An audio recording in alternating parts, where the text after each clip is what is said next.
มื้อนี้นำพาสมาชิกสาวนุ่มเด้ออยู่ยังมสนมกิจขี้เหยื่อตามเส้นทางเลข13อันนี้เป็นทางไปวังเวียงละโรงเรียนของพ่อก็คือโรงเรียนมสนมเด้อมื้อนี้วันที่12เดือน3 2020นำพาสาวนุ่มอนามัยต้อนรับวันสำคัญต่างๆของชาติของพัด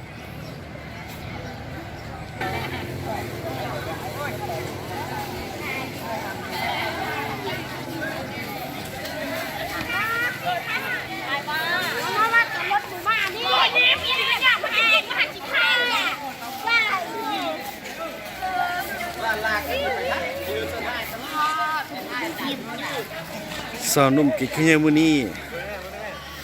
จะนวนอีกประมาณ350ไปกว่าเด้อ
อันนี้น้ำเหี่ยวหมดเจ็ดเด้อนี่นะ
น้อ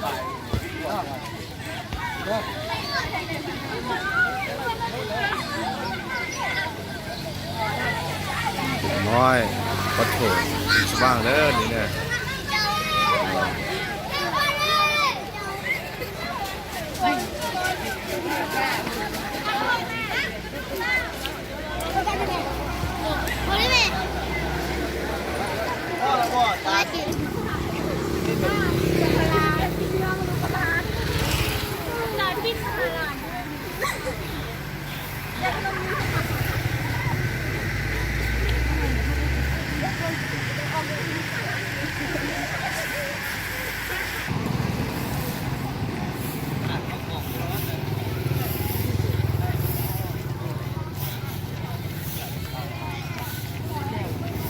เขาโรงเฮียนเด้อนี่นะ